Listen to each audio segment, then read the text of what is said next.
Bien, bonjour. Je vois que la salle s'est bien vidée, pourtant je n'ai que des bonnes nouvelles à vous annoncer. Je pense que, effectivement, comme l'a dit le sénateur Rome à la fin, c'est en ayant en gros une vision à 20 ans qu'on peut avoir un plan d'action à 20 semaines. Et que ces grandes tendances qui nous sont promises, très concrètement, ça va solutionner des problèmes à court terme. C'est dommage qu'il ne soit pas là pour essayer de mettre en avant quelque chose qui m'est cher, pour réussir ces enjeux. Il faut bien comprendre que le territoire va jouer le même rôle au XXIe siècle que l'entreprise. C'est-à-dire si le territoire n'est pas performant, n'est pas compétitif, les entreprises ne le seront pas. Voilà. Et c'est un peu dans ce contexte-là que ma présentation a été faite, que je vais faire une présentation, c'est faire passer comme message fort, c'est que avec tout ce numérique, c'est une diminution des contraintes de temps et de distance. Évidemment, ça va changer beaucoup de choses, et notamment le travail. Alors, est-ce que vous pouvez mettre la première slide? Oui, c'est bon, vous mettez la première slide. Ah oui, elle y est là, voilà, parfait, très bien. Et j'avais prévu une petite vidéo là, pour mettre tout ça en perspective, mais pour gagner du temps, je suis en privé, mais ce matin, en prenant le train, je suis tombé sur deux magazines et qui sont absolument passionnants, qui ont dit mon voyage jusqu'ici beaucoup trop court. C'est Fast Company, qui présente une excellente synthèse de toutes ces technologies qui vont modifier la façon dont on va travailler, qui sont vraiment très très bien faites, que nous prépare Google. C'est très bien fait. Et puis un autre qui est très intéressant, c'est la Harvard Business Review, avec un titre vraiment passionnant et avec un contenu que j'ai lu un peu trop en diagonale, mais qui vraiment, il faut lire en détail, qui est tout à fait lié à ce dont on va traiter, c'est comment survivre aux innovations de rupture. Très, très intéressant. Vous voyez à quel point c'est lié. Alors, j'ai fait une présentation qu'on m'a demandé de préparer pour 25 minutes. Bon, ça va être 15 minutes pour vous laisser la parole, échanger avec vous. Parce que je vais présenter quelque chose, disons, un peu plus prospectif, montrant que bien toucher du doigt tout ce qui nous est promis. Et après, l'objet de notre discussion, c'est rentrer dans le concret, bien montrer que ça existe. Et que finalement, je suis absolument convaincu que la France n'est absolument pas en retard, et qu'après le GAFA, je préfère le GAFA parce qu'il faut faire gaffe au GAFA, Google, Amazon, Apple, Facebook, on a des tas d'opportunités. Et simplement parce qu'on va regarder loin, on va voir grand pour réussir. On voit trop petit, trop étriqué. Voilà. Alors, le titre, c'était le télétravail. Moi, personnellement, je préfère parler de travail augmenté. Télétravail. Bon, puisqu'on a demandé télétravail, mais c'est travail augmenté. C'est plus que le travail. Dans un monde qui est globalement numérique et massivement interconnecté. Voilà. Et un peu pour résumer ma présentation, j'ai écrit, c'est miser sur l'avantage concurrentiel avec l'ATAWAD, la mobilité et le déploiement de l'atmosphère IP. J'ai inventé ces trois concepts, ATAWAD, mobilité et atmosphère IP en 2000. Oui, vous voyez à quel point à 2000, il n'existait pratiquement rien. Ça montre à quel point c'est facile de faire la prospective. En revanche, là où c'est beaucoup plus compliqué, c'est comprendre les usages. Comprendre comment nous allons nous approprier toutes ces technologies. Bon, j'avais dit ATAWAD, parce qu'en disant, voilà, l'avenir, finalement, c'est Anytime, Anywhere, Any Device. Mobiquité, parce que ça me semblait important, c'est de raisonner, c'était vrai déjà en 2000, comment raisonner l'ubiquité en situation de mobilité, puis l'atmosphère IP, parce qu'on doit être naturellement connecté. Bon, je vois que la qualité de l'atmosphère IP n'est pas aussi bonne, comme nous l'a dit tout à l'heure à l'Université technologique de Compiègne. Mais ce qui est sûr, et je pense que tout à l'heure vous allez bien le comprendre, que la prochaine étape, ça sera de gérer nos données personnelles. Plus que jamais, les notions telles que le personal cloud, telles que le double informationnel, toutes ces datas qui nous appartiennent, ça doit devenir naturel. Voilà. Et c'est ce que les Américains appelleraient le quantify self. Je pense que le travail, cette continuité de service va largement dépendre de la façon dont on va orchestrer ces données personnelles. Voilà. Alors, je vous promets que je tiendrai les 15 minutes pour que vous ayez le temps d'échanger. Donc, on va faire très rapide. pour faire passer des messages importants que j'ai rassemblés sur ce point suivant. Il faut rappeler un contexte, parce que le travail augmenté, il n'est pas seul, c'est le contexte. Donc comment on raisonne? Ensuite, bien comprendre ce rôle clé de cet ATAWAD, de l'AMEWIKE et de l'atmosphère IP, évidemment, je vais essayer de passer après un maximum de temps, et donc ce travail que j'appellerai dorénavant le travail augmenté. Le contexte. Comme je vous l'ai dit tout à l'heure, c'est très facile de faire la prospective technologique. Bon, seulement je fais ce travail depuis 1977, si je continue à le faire aujourd'hui, je ne suis pas trop souvent trompé, c'est pas que je suis allé voir Madame Irma ou Madame Soleil, c'est que finalement, il y a des lois. Voilà. Je les ai résumées ici, je les ai rappelées, dire qu'on sait très bien quelle sera la technologie que l'on aura en 2020. Parce qu'il y a la loi de Moore, vous connaissez, la loi de Nielsen, la loi de Metcalfe, la loi de Kreider, bon, on aurait pu détailler, mais c'est simplement, oui, nous n'avons encore rien vu, tout va s'accélérer, mais on sait très bien où on va en matière de technologie. D'usage, c'est beaucoup plus complexe. Donc, ce qu'il faut bien retenir comme contexte qui nous est promis, personne, aucun prospectiviste ne pourra le contester, on va vers quelque chose qu'on peut appeler quelque chose qui est d'intelligence ambiante. C'est ça qui est intéressant, qui va émerger, et qu'évidemment c'est cette ambiance qui fait que le travail va changer, la façon d'apprendre va changer, la façon de se distraire va changer, et ainsi de suite. Globalement numérique et massivement interconnecté. Voilà. Et face à ça, travail, etc., n'automatisons pas le passé. Réinventons le travail dans ce contexte-là, parce que c'est l'objet de nos présentations, mais c'est le commerce, c'est la façon de produire, et ainsi de suite. Il faut le réinventer. J'ai essayé de résumer au maximum ce que ça veut dire. Ce que ça veut dire, c'est bien de nouveaux espaces de travail. De nouveaux espaces de travail, ce je pourrais dire, compte tenu des diminutions de contraintes de temps et de distance, qui va être lié, donc, vous l'avez bien compris, à un style de vie, à l'ère du numérique. Ce qui va être vrai partout, notamment sur le travail, dans cet enjeu de demain, c'est une relation beaucoup plus efficace. C'est la relation qui va tenir compte, c'est la relation entre nous, c'est l'interaction, c'est ça qui va être intéressant. Donc, on ne travaille plus seul, on travaille avec les autres, on collabore. Je crois que le mot-clé qui est important dans cette relation beaucoup plus efficace, ce n'est pas l'intelligence collective. C'est l'intelligence collaboratrice. C'est comment on va collaborer. Et plus on va mieux collaborer, plus on va être riche, plus on va s'informer. Seul, on ne vaut rien. C'est ça que je voulais dire. Évidemment, ça va de soi, on le rappelle, l'enjeu, c'est nous décidons de faire ce que l'on veut du lieu où on se trouve. On en fait un lieu de travail, on pourra en faire un lieu de commerce, on pourra faire un lieu de distraction, et ainsi de suite. C'est ça qui est important de se réinventer. Voilà. Donc, ATAWAD, Mobiquité et Atmosphère IP, en sachant que le citoyen consommateur le veut. Le veut. On l'a dit tout à l'heure, le nombre de téléphones va dépasser le nombre d'humains qu'il y a sur Terre l'année prochaine. Le citoyen consommateur, il n'y a pas eu de subvention. Le citoyen consommateur, il a voté avec son chéquier.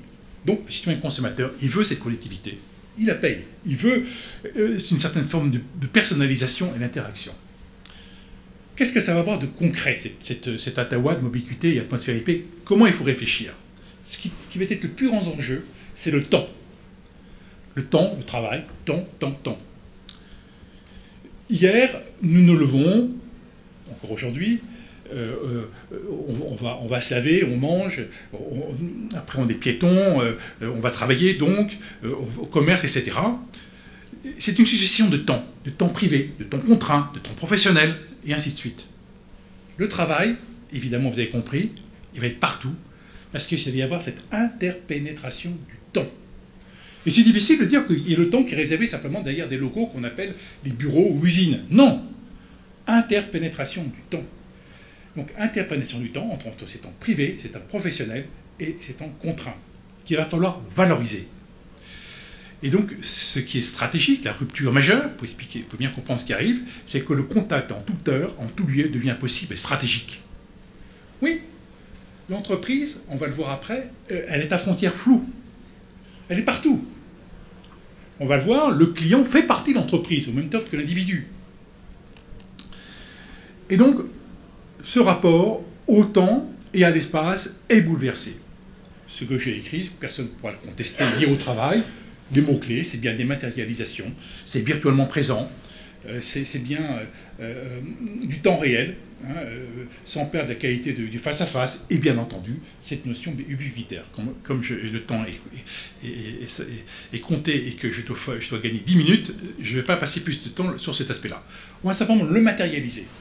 J'ai pris ce citoyen consommateur toujours connecté, vous avez compris, je me trouve devant le rayon vin de chez Auchan, on pourrait imaginer l'individu à son travail, on pourrait l'imaginer n'importe où.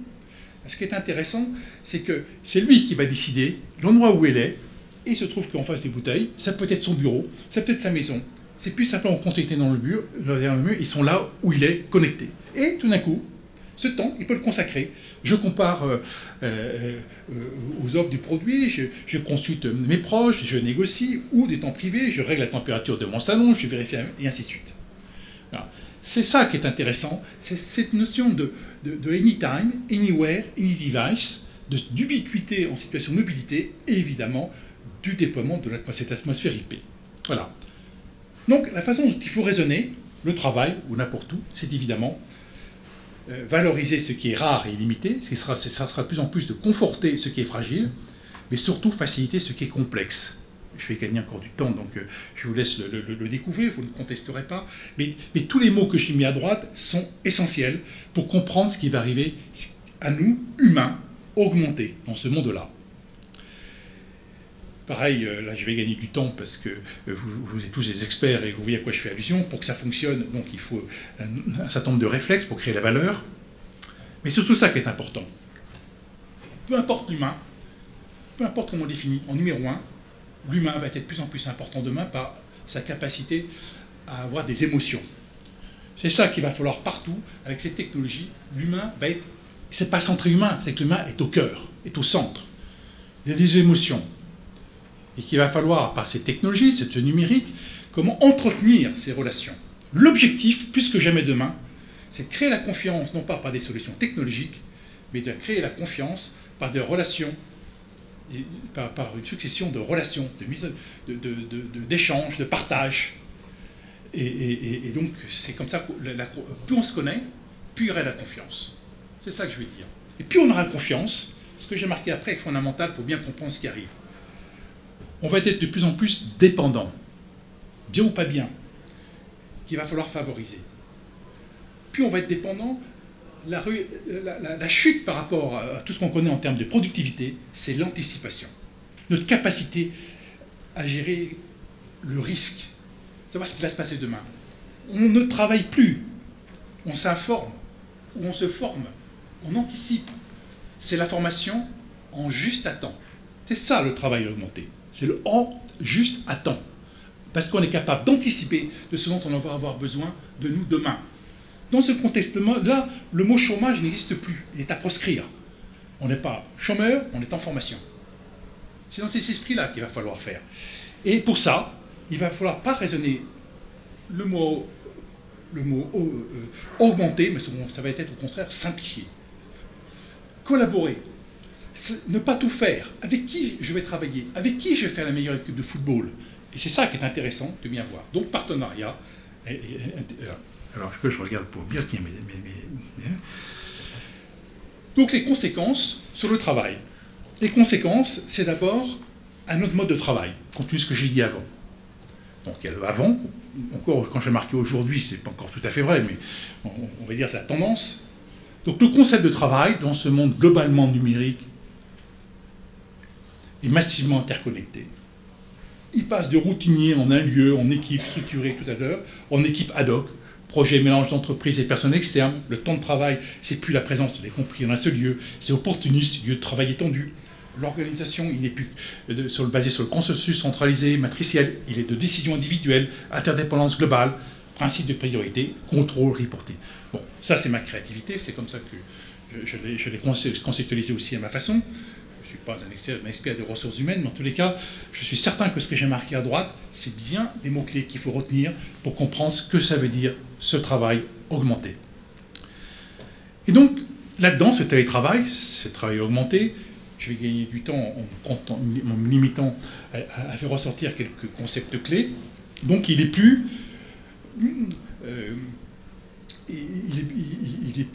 disons, rigide, c'est flexible.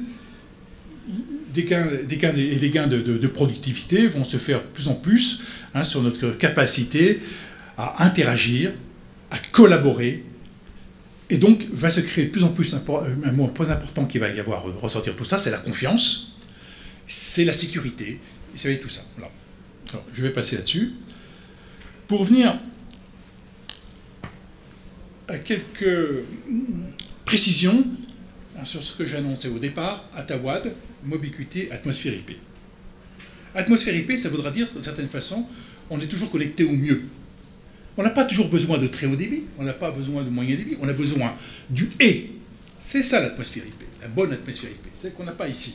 Il nous faut l'autoroute, il nous faut la nationale, il nous faut la départementale, le chemin vicinal, qu'on puisse passer de l'un à l'autre comme on veut. Et pas, c'est la fibre optique, oui, mais c'est aussi la 4G, c'est aussi la DSL, c'est du Wi-Fi, c'est du Bluetooth. Bon, comme ça, moi j'en ai dans ma liste après-vert, j'en ai 20. Il faut les 20. On ne peut pas dire il y en a une qui va remplacer tout, c'est l'ensemble. Et le télétravail aura besoin de l'ensemble. La TAWAD, c'est évidemment, plus concrètement, cette possibilité à toute personne d'être en permanence où il se trouve en contact, en interaction avec ses proches, avec ses ressources, alors divers équipements privés, quel que soit l'équipement de son choix, où elle veut et quand elle veut. Anytime, anywhere, any device. J'ai copié-collé ce que j'avais écrit en l'an 2000 quand j'avais déposé la marque, que j'avais fait la promotion de la chose. Et donc, il s'agit bien de cette capacité à l'information en temps réel. Il s'agit bien de cette capacité à avoir cette formation juste à temps. Il s'agit bien de cette capacité où sont les autres dont j'ai besoin pour être le plus efficace, qu'il va falloir apprendre. Donc, ces nouvelles opportunités de collaboration. Sur cette mobiquité, donc cette ubiquité en situation de mobilité, ça va aller vers un nouveau style de vie. Généralement, là où vous êtes tous vous êtes tous des mobiquistes. On a tous appris ça. On est tous comme ça. On est n'importe où. L'essentiel, c'est qu'on ait le bon équipement et c'est un style de vie. C'est ça qui est important. Et ça va profondément transformer la relation à l'entreprise. Le mot relation est un mot clé, absolument fondamental. Et quand on parle de protection de la vie privée, j'en ai rien à foutre. Ce n'est pas la data que ce soit est propriétaire. Il est propriétaire de la relation. La data m'appartient, c'est la relation. Et donc, quand j'écris ubiquité va profondément transformer la relation à l'entreprise, c'est absurde pour cela de dépendre d'un Facebook ou je ne sais pas quoi. Non, on doit avoir un social business qui est bâti au cœur de la confiance, où les datas appartiennent, pour certaines à l'entreprise, mais surtout à moi. Comme je l'ai marqué au début, c'est ce double informationnel, c'est à moi.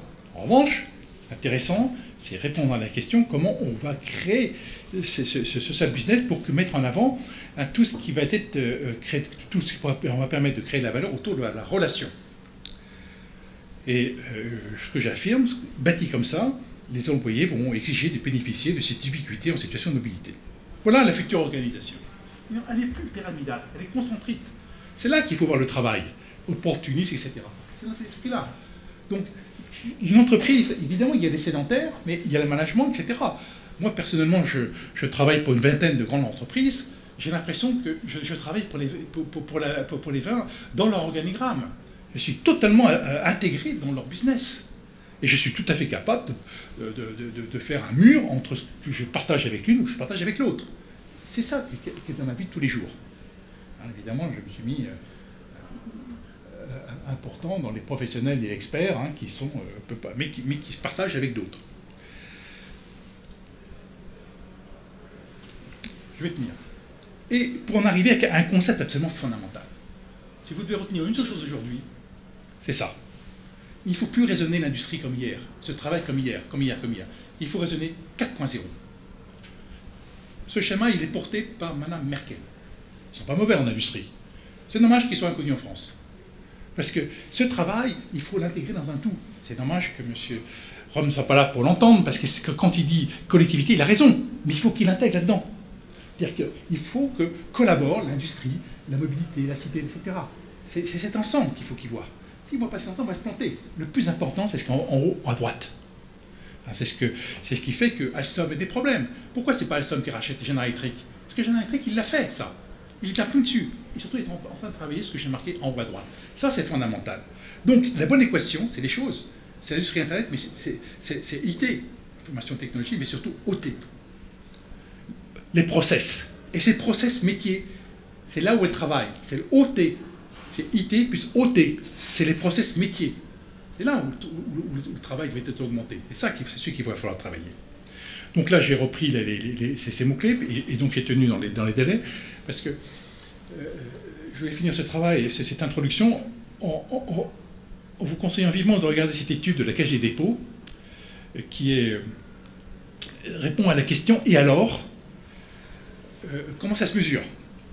Donc c'est là où je vais vous laisser après discuter. Et c'est l'étude du Conseil général de Deloitte, qui est absolument passionnante, hein, qui d'ailleurs, mon exposé que j'ai fait exprès d'être en rupture par rapport à ce qui avait été dit tout à l'heure, se pose la question, et donc l'attractivité. Et donc, comment au niveau local, ça justifie qu'au niveau local, on mette les moyens, hein, et qu'on n'attende pas que ça arrive d'ailleurs. Pourquoi va-t-on s'impliquer? Alors, j'ai tenu ma contrainte, hein, que j'ai rattrapé, j'ai été beaucoup plus rapide que ce que j'avais prévu sur différents points, et j'ai prévu donc maintenant de dialoguer, et je pense, pour moi, la question la plus intéressante que je voulais vous poser suite à ça, c'est bien tout ça. Où est-ce qu'on en est aujourd'hui? Quelles sont les expériences des pionniers? Quelles leçons ont tiré? Je vous laisse donc un peu la parole l'un et l'autre pour nous faire part un peu de votre expérience. Vous êtes dans le bain tous les jours, et comment, quelles leçons peut-on tirer, hein, de ces expériences moi je dirais de travail augmenté? Merci beaucoup, Xavier. Si on peut juste passer la présentation. Je me présente, je suis Emmanuel Passy, donc je travaille à la Caisse des dépôts au développement numérique des territoires. Donc c'est un département qui travaille en collaboration avec les collectivités territoriales, les territoires, pour développer les numériques sur tous les axes d'intervention des collectivités.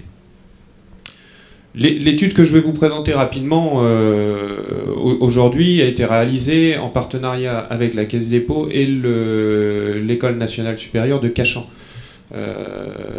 Donc c'est une étude qui a été réalisée l'année dernière, qui est une des dernières études qu'on ait réalisées au niveau national sur le domaine du télétravail, des téléactivités, en complément des études que nous faisons avec les territoires et avec l'Oise en particulier sur cette thématique des téléactivités.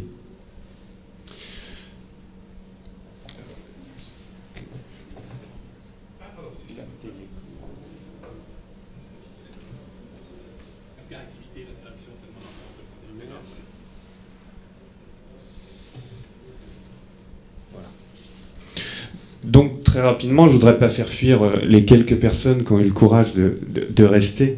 Je vais juste expliquer le cadre dans lequel on a fait cette étude. Donc comme je l'ai dit, on l'a fait avec l'ENS Cachan. L'idée était vraiment de poser les bases d'un modèle d'évaluation de l'impact du télétravail sur les territoires et sur les différents acteurs du télétravail. Donc je ne vais pas insister en détail, je vous engage à consulter le rapport qu'on a publié sur les externalités des télécentres, qui est consultable en ligne sur le site de la Caisse des dépôts. Là aussi, normalement, vous avez peur, mais c'est fait pour. Donc, l'idée était d'estimer les externalités, les effets positifs ou négatifs du télétravail, des téléactivités sur les territoires. Donc ce schéma, je ne vais pas vous le détailler évidemment, vous verrez qu'on retrouve dans ce rapport tout le sérieux de l'ENS Cachan, qui a vraiment essayé de lister l'ensemble des externalités et des effets qu'on pouvait imaginer sur le télétravail. Donc il y a évidemment des effets pour les télétravailleurs eux-mêmes, pour les entreprises, pour la collectivité au niveau territorial et également pour la collectivité au niveau national. Donc c'est juste un schéma qui montre l'ensemble des effets qui ont été regardés. On va passer tout de suite à des choses très concrètes, puisque là, je voudrais qu'on regarde ensemble les effets sur les télétravailleurs. Faut savoir que pour arriver à ces résultats-là, a été faite une enquête, probablement l'enquête qui a été faite sur l'échantillon le plus important de télétravailleurs en France, à savoir environ 600 télétravailleurs réguliers, qui ont répondu à un questionnaire et qui ont été interviewés pour arriver à ces résultats-là. Alors évidemment, le premier effet que tout le monde imagine sur le télétravail, c'est le gain en temps. C'est le gain en temps de transport qui a été évalué et chiffré à environ 73 minutes par jour pour chaque télétravailleur. On sait tous, enfin pour ceux qui travaillent en région parisienne, mais également dans des agglomérations un petit peu chargées au niveau transport, on sait tous qu'on passe énormément de temps dans les transports. Et le premier effet du télétravail, celui qu'on arrive à chiffrer le plus facilement, c'est le gain en temps de trajet. Il est valable évidemment pour tous les types de transports, que ce soit transport en commun ou l'utilisation de la voiture individuelle. Mais ce qui est très important et qu'on n'avait jamais estimé avant cette étude, c'est ce que font les télétravailleurs de ce temps gagné. Et dans les 73 minutes, on a notamment 30 minutes qui sont réinvesties directement dans le travail. C'est-à-dire qu'un télétravailleur travaille dans sa journée plus longtemps qu'un travailleur qui va se déplacer sur son site de travail. Le deuxième effet qui découle en partie du premier, c'est les économies concrètes financières qui sont réalisées par les télétravailleurs. Ces économies, qu'on a chiffrées à 124 € mensuels, découlent du gain en transport, effectivement. Pour ceux qui utilisent la voiture, il y a évidemment des économies de carburant. Pour ceux qui utilisent les transports en commun, c'est un peu plus équilibré, c'est-à-dire que c'est pas parce qu'on va télétravailler une journée par semaine qu'on va systématiquement gagner sur son abonnement de transport, mais on constate qu'en moyenne, il y a quand même un gain qui est significatif. Ensuite, on a des économies sur les services à la personne. C'est qu'évidemment, si on est parti moins longtemps de son lieu d'habitation, on utilise moins les gardes pour les enfants et les différents services. Et enfin, la dernière économie, c'est la nourriture, c'est les repas. L'ensemble, c'est quand même ce qu'il faut retenir, c'est pour ça que j'ai mis en exergue uniquement des grands chiffres, c'est que l'ensemble, c'est 124 € mensuels d'économie. Ensuite, et là l'enquête a aussi vraiment mis en avant des effets très positifs, c'est sur à la fois la santé, le bien-être des télétravailleurs et également leur niveau de stress. Là-dessus aussi, on a des effets qui sont significatifs. Quand on a 73% des individus qui disent qu'ils sont moins stressés, d'une part parce qu'ils sont moins dans les transports, qu'ils sont moins soumis à la contrainte, est-ce que mon train va arriver à l'heure, est-ce que je vais être à l'heure à mon premier rendez-vous, est-ce que je vais être à l'heure à ma prise de poste.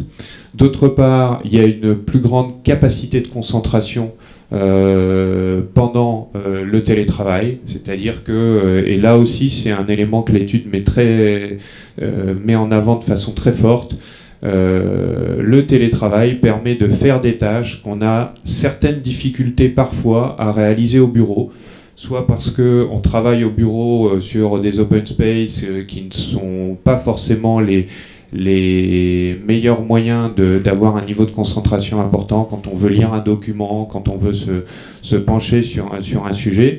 Et d'autre part, la baisse du stress vient aussi d'une plus grande autonomie des collaborateurs qui acceptent de travailler en télétravail.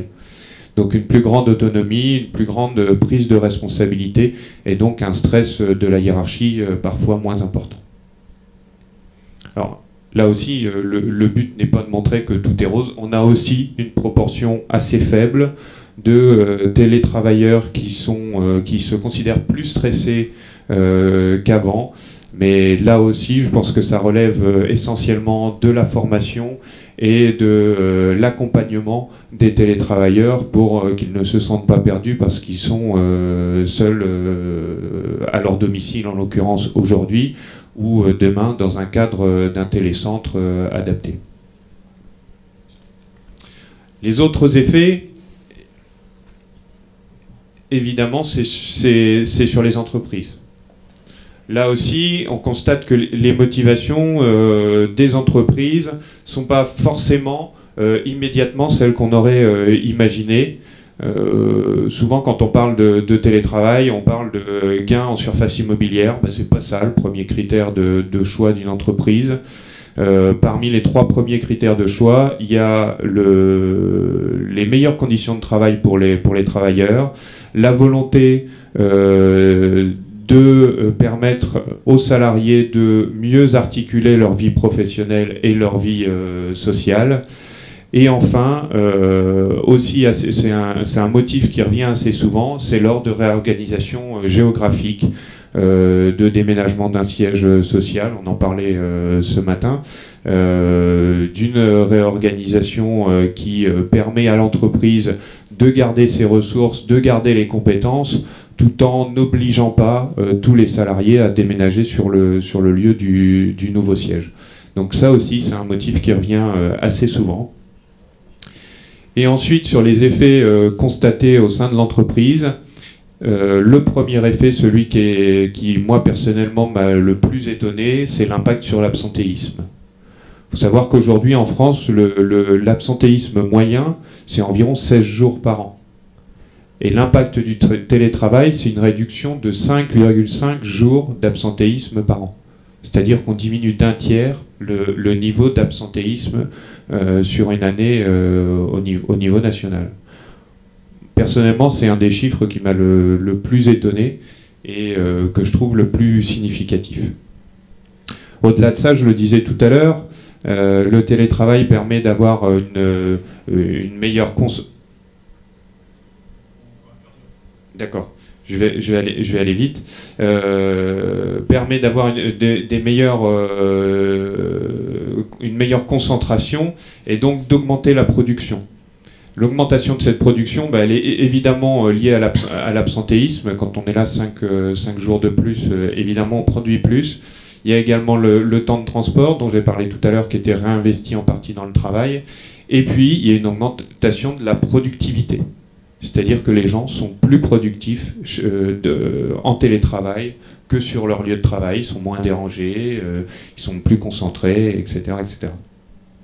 Donc tout ça pour dire que, d'une part, on voyait bien les effets positifs du télétravail pour les salariés, on imaginait celui pour les entreprises sans avoir jamais réussi à le chiffrer comme ça a été le cas dans cette étude.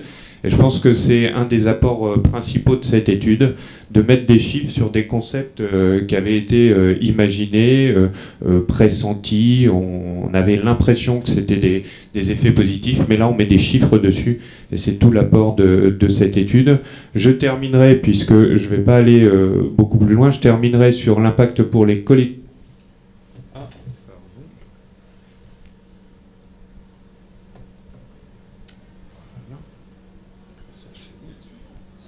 Voilà. L'impact pour les collectivités. Donc là encore, c'est des choses qui n'avaient jamais été chiffrées. Quel est l'impact sur un territoire de la présence d'un télécentre, en l'occurrence d'un lieu de télétravail? D'une part, il y a un impact emploi qui n'est pas négligeable. D'une part, le télécentre, c'est un lieu qui mérite une animation, qui mérite une présence physique, et cette présence physique est totalement indispensable. Et d'autre part, autour du télécentre se créent des commerces, un petit commerce d'alimentation pour le midi, et en général, ça génère une activité dans des lieux qui sont essentiellement résidentiels, puisque le principe du télécentre, c'est d'aller se positionner sur des lieux résidentiels, et donc de générer une activité dans des zones qui sont aujourd'hui souvent des zones purement dortoirs. Ensuite, on a d'autres impacts. Donc là, je vais passer très vite pour donner la parole à Ludmila. Des impacts sur la fiscalité, sur de la consommation supplémentaire qui a lieu dans les villes qui hébergent des télécentres, et des recettes fiscales également. Et dernier point, puisque nous sommes sur le territoire de l'Oise, un impact territorial important, c'est un facteur d'attractivité du territoire, puisqu'on estime, nous, que la présence d'un télécentre peut amener des habitants supplémentaires sur la commune concernée. Voilà, je vous engage à consulter le guide. C'est un peu abrupt au départ, mais une fois qu'on a compris les concepts, on a vraiment des éléments concrets pour étayer tous ces impacts positifs qu'on imaginait tous. Ludmila. Voilà, on va passer à un cas concret. Alors, pour ceux qui étaient là tout à l'heure, le président du Conseil général a permis une transition un peu plus rapide. C'est sur la même présentation, c'est à la suite peut-être?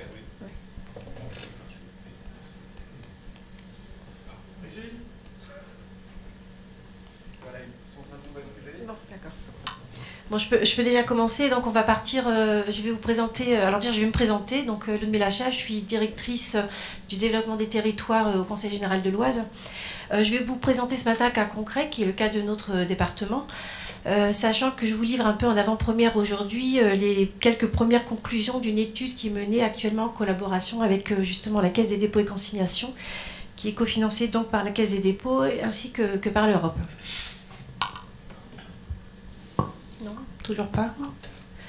C'est pas grave, je peux commencer. De toute façon, il faut que j'aille un petit peu plus vite. Je vous propose d'aller assez vite et puis je vous laisserai poser les questions pour approfondir le cas échéant. Classiquement, cette étude a eu pour objet dans un premier temps une phase de diagnostic. Et ça marche. Et donc... Alors ce diagnostic portait sur les flux des actifs dans notre département. Première étape qui est les flux intradépartementaux, où là finalement on s'est retrouvé dans un schéma assez classique. Classiquement là sur notre département, les relations entre territoires se concentrent sur les trois pôles principaux que sont les trois agglomérations Beauvais, Creil et Compiègne, avec une distance moyenne parcourue qui, là aussi, reste assez classique si on compare aux autres départements. En revanche, là, on tire un peu notre spécificité et qui est venue conforter le ressenti que les élus du département pouvaient avoir. C'est que, en revanche, les flux qui sortent du département sont, eux, très nombreux. Alors déjà, à l'échelle de la région Picardie, il faut savoir que 60% des actifs travaillent hors de leur canton ou agglomération, ce qui est quand même très significatif, parce qu'on est presque 20 points au-dessus de la moyenne nationale.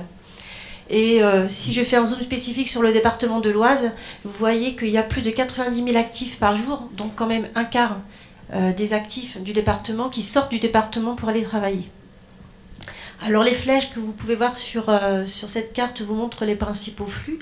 Il s'agit du Val d'Oise. Alors d'ailleurs cette grosse flèche est orientée vers l'ouest du Val d'Oise pour des raisons de commodité pour voir les autres départements, mais il faut savoir que c'est surtout le pôle de Roissy qui est à l'est du Val d'Oise qui attire la majorité de ces actifs. Après le Val d'Oise qui représente 35 000 personnes sur ces plus de 90 000 actifs. Le second pôle important est la région parisienne pour des raisons qui sont liées à la présence d'infrastructures sur nos territoires, que sont les deux autoroutes dont parlait tout à l'heure Monsieur Rob, donc la 1 et la 16, mais aussi des réseaux ferroviaires, puisque la desserte vers Gare du Nord irrigue vraiment le centre du département, enfin Beauvais et Creil, et on a aussi une liaison vers la gare Saint-Lazare sur le sud-ouest du territoire. Donc, alors ça reprend un peu ce que je vous disais, donc 87% de ces flux vont vers l'Île-de-France. Une autre caractéristique de ces flux a été de voir que plus de la moitié de ces actifs sont sur des professions, en tout cas sur des catégories socio-professionnelles qui potentiellement pourraient prétendre à du télétravail. Même si ça c'est quelque chose qui reste encore un peu à approfondir dans le cadre de l'étude. Voilà, on sait que potentiellement il y a peut-être la moitié de ces personnes-là qui pourraient ponctuellement en tout cas prétendre à du télétravail.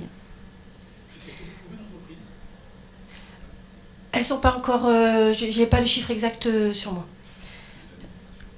Alors il y a des administrations, tout à fait, c'est pas que des entreprises privées, tout à fait. Encore qu'on verra par la suite, il y a 1,5% de gens qui sont à la défense, donc on peut penser qu'il s'agit du privé ou du public, que ça doit être quand même assez mixé. Et donc sur ces personnes-là, autant tout à l'heure on a vu que sur les flux intra-départementaux, on était sur des distances assez courtes, autant là on relève une moyenne de 45 km parcourus, et avec des temps qui sont quand même très, très longs. Puisque vous voyez qu'autant sur Roissy, on est entre 25 et 30 minutes pour se rendre à son travail, essentiellement en voiture, ce qui reste assez dans la moyenne, assez correct, même si c'est toujours trop, on est d'accord. Sur la Défense, on est par contre autour d'une heure, voire plus, de transport en commun, en règle générale, pour se rendre à son travail.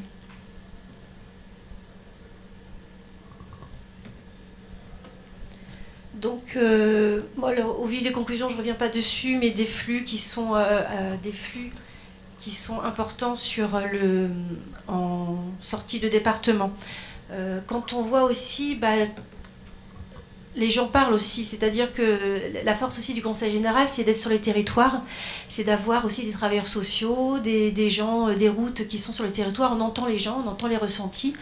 Donc, au vu aussi de l'expression des besoins des gens qui se plaignent de telles conditions, compte tenu aussi que le département est engagé dans un contexte numérique sur lequel je ne vais pas revenir, mais qui a été assez largement développé auparavant, la réflexion du Conseil général de l'Oise s'est portée autour du développement du télétravail et voir dans quelle mesure la collectivité pouvait jouer un rôle en ce sens. Les enjeux, j'y reviens pas puisqu'ils viennent d'être exposés. Je voulais quand même juste faire un petit zoom sur l'enjeu sur les collectivités, puisqu'on a parlé du télétravailleur, qui effectivement a un gain de temps, d'argent, de l'entreprise, qui finalement un salarié qui travaille plus, qui potentiellement à terme pourra aussi avoir un gain sur la partie, sur ses coûts immobiliers. Mais je voulais, en tant que collectivité, rappeler quand même l'importance aussi que ça peut avoir pour les collectivités. On a beaucoup parlé à un moment de village dortoir. C'est aussi ça qu'on veut éviter via le télétravail, c'est fixer les gens dans la ruralité sur un département qui, sur le sud, a une grosse attraction vers la région parisienne, mais qui reste quand même majoritairement rural.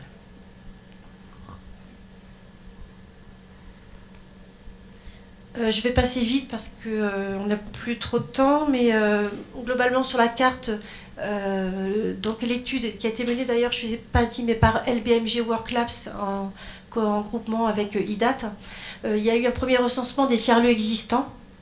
Je vais passer assez vite, il se concentre sur Beauvais, Creil, Compiègne. Alors on est parti vraiment sur le tiers-lieu, pas que sur les télécentres, mais également sur des pépinières d'entreprises qui avaient pu reconvertir une partie de leurs locaux pour accueillir des télétravailleurs, mais également sur des espaces publics numériques type médiathèque ou maison familiale rurale qui présentent aussi des espaces où les gens peuvent venir se connecter pour faire une partie de leur travail.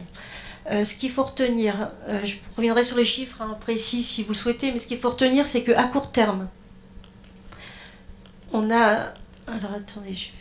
à court terme, on s'aperçoit que l'offre de tiers-lieux existants sur le département peut accueillir le potentiel, puisqu'il y a un besoin de l'ordre de 100 places.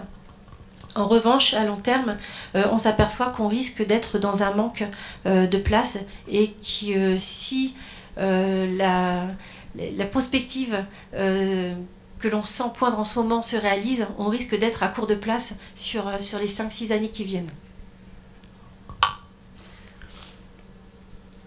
J'en viens donc aux politiques publiques qui peuvent être mises en place, qui sont déjà mises en place et qui peuvent à l'avenir être mises en place dans ce contexte-là.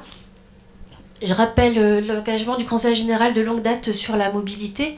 Et c'est aussi pour ça sûrement que les flux intradépartementaux se déroulent aussi d'une manière assez correcte. On a quand même beaucoup investi dans les routes. Le Conseil général est aussi à l'origine du syndicat mixte des transports qui permet à chaque habitant, pour j'espère pas dire de bêtises, mais je crois que c'est 2 € pour pouvoir traverser complètement le département. Donc en termes de mobilité interne au département, il y a déjà beaucoup de choses qui ont été faites. Ce qui n'est pas évoqué, mais que je me dois de vous dire, c'est aussi toutes les initiatives qui ont été prises par le Conseil général autour du covoiturage. Vous avez peut-être vu fleurir autour d'un certain nombre de lieux, alors généralement des nœuds routiers ou autour du supermarché, des lieux de covoiturage pour inciter justement les personnes à, au moins en termes de frais, pouvoir s'y retrouver, si ce n'est en termes de temps. Je ne reviens pas sur la partie numérique, même si quand même il est important de dire qu'à ce jour, donc il y a plus de 75% des foyers sont accordés à la DSL aujourd'hui, ce qui permet déjà d'ailleurs de constater qu'il y a un certain nombre de télétravailleurs à domicile sur les départements, mais c'est vrai que les potentialités que laisse envisager le raccordement à la fibre sur tout le département permettront aussi de déployer, de développer encore l'accès au télétravail, alors à domicile ou en télécentre, y compris pour des professions qui manipulent les fichiers lourds. Je pense peut-être à des graphistes ou autres qui pour l'instant ne peuvent pas prétendre à ce type de service et qui pourront peut-être l'être plus facilement à l'avenir. Nous-mêmes, on se doit d'être exemplaires, donc nous sommes en pleine démarche aussi de télétravail au Conseil général. On est dans une phase de recensement des personnes qui pourraient s'inscrire dans cette démarche, sachant que volontairement, alors je ne sais pas si toutes les personnes ici sont familiarisées avec les statuts de la fonction publique, mais il y a des agents catégorie A qui sont en général les cadres, catégorie B, catégorie C. Donc voilà, on essaye de faire en sorte que toutes les personnes, quel que soit leur grade d'emploi et leur statut hiérarchique, on va dire, puissent avoir accès à ce télétravail. Donc on est une phase de recensement des missions qui permettent le développement de ce télétravail. Je parlais tout à l'heure du maillage territorial du département. Il faut savoir que rien qu'à Compiègne, par exemple, il y a une maison de la solidarité. C'est peut-être envisager ainsi un agent du Conseil général qui habite Compiègne, qui vient tous les jours à Beauvais, de voir de quelle mesure il peut simplement aller à la maison départementale de la solidarité pour exercer peut-être 1 ou 2 jours par semaine une partie de ses tâches. Alors, les perspectives. On attend bien sûr les conclusions de l'étude menée conjointement, mais d'ores et déjà, il y a quand même un certain nombre de pistes qui se dessinent. Parmi ces pistes, alors on a vu tout à l'heure que le potentiel à long terme de développement de places dans les tiers-lieux risquait d'être un petit peu juste. Donc le rôle du Conseil général sera de développer un certain nombre d'initiatives. Alors en propre ou pas, l'idée c'est pas du tout de se substituer à tous les tiers-lieux, y compris privés, qui peuvent se mettre en place. Sachez néanmoins qu'on est actuellement en train de profiter d'une offre immobilière sur la ville de Beauvais pour essayer d'ouvrir un télécentre selon des conditions qu'on est encore actuellement en train de définir. Mais au-delà, parce qu'on n'a pas du tout vocation à être porteur de ces lieux-là, l'idée de l'étude, c'est de recenser justement toutes les initiatives, d'en favoriser d'autres. Et quel est le rôle du Conseil général à l'intérieur? C'est peut-être justement de mettre tous ces acteurs en relation pour pouvoir constituer un réseau, c'est-à-dire que le télétravailleur, peut-être que certains jours, il aura besoin d'aller à Compiègne, peut-être qu'un jour, il sera à Creil, mais simplement le porteur de projet à Creil, à Compiègne, est peut-être différent, et c'est faire se parler tous ces acteurs-là, et puis voir comment on peut faciliter cette mise en réseau, mais aussi lui assurer peut-être une lisibilité, voire un label, mais on n'en est pas encore là, mais voilà, ce sont déjà les pistes qui sont envisagées. Nous sommes aussi en train de nous rapprocher des autres départements de la grande couronne d'Île-de-France pour voir si on peut aussi s'inscrire dans un réseau encore plus large, parce que on a aussi cette difficulté vis-à-vis des employeurs. On parlait tout à l'heure d'une révolution culturelle, elle est aussi à mener vis-à-vis des employeurs un petit peu classiques. c'est de leur vendre entre guillemets télétravail, parce qu'on s'aperçoit, je suis allée un peu vite sur la slide tout à l'heure, c'est que dans les télécentres actuellement, c'est pas forcément des salariés, ce sont essentiellement des entrepreneurs, des auto-entrepreneurs ou des chefs d'entreprise indépendants qui viennent s'installer là parce qu'ils commencent, ils ont besoin d'un certain nombre d'outils. Donc pour l'instant notre cible elle n'est pas complètement captée. Et comment on peut capter cette cible de salariés? C'est aussi en étant crédible vis-à-vis des employeurs. Et comment on peut être crédible? C'est en ayant un réseau qui puisse être supra-isérien, puisque l'employeur, lui, ses salariés ne sont pas forcément que dans l'Oise. Il doit pouvoir proposer le même service à l'ensemble de ses salariés, qu'ils résident en Seine-et-Marne, en Seine-Saint-Denis ou dans l'Oise.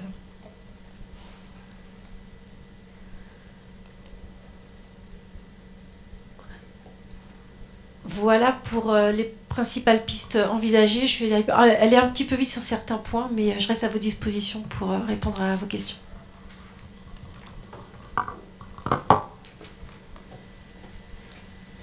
En tous les cas, vous pouvez partager avec moi ce plaisir d'avoir écouté ces deux conférences. Excusez-moi. Vous applaudir. Il y avait une question? Je vous écoute. Oui. Vous entendez la question?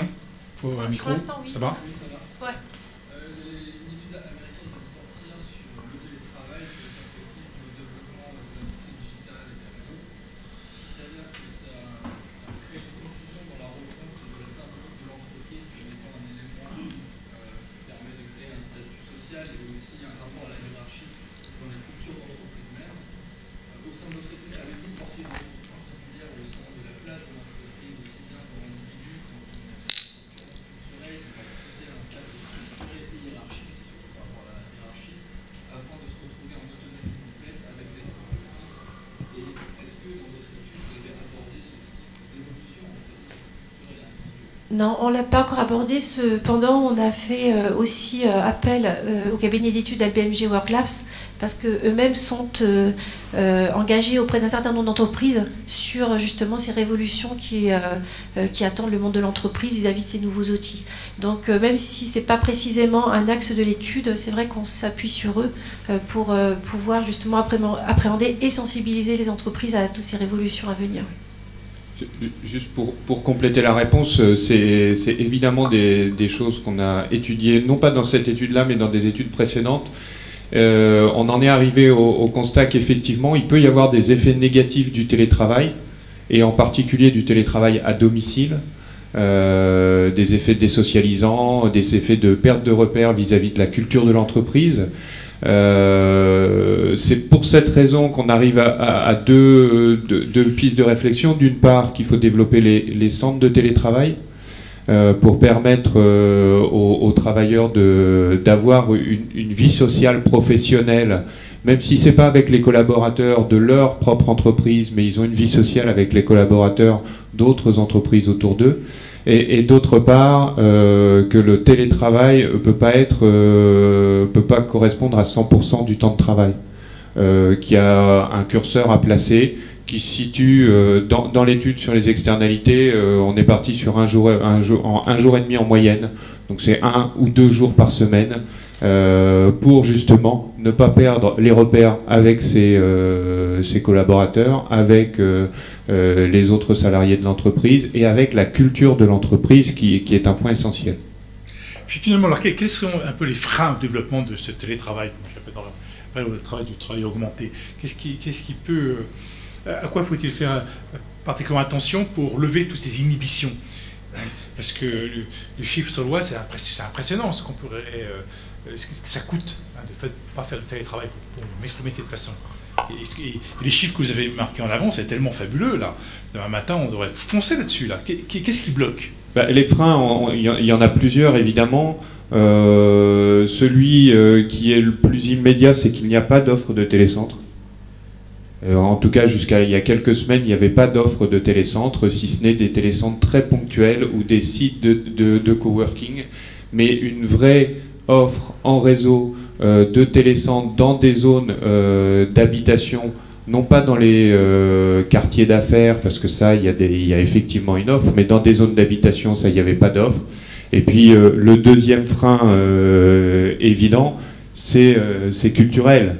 c'est culturel, c'est de la relation hiérarchique, c'est notamment au niveau des managers, comment je contrôle mes salariés que je ne vois pas arriver à 8h et repartir à 18. Donc il y a un aspect culturel et culture managériale qui est un frein important. Vous avez vu qu'on m'a fait signe comme quoi J'ai vu, le repas était prêt. Voilà. Bon, vraiment la dernière question, parce que vous avez vu, on me relance encore. Non. Allez.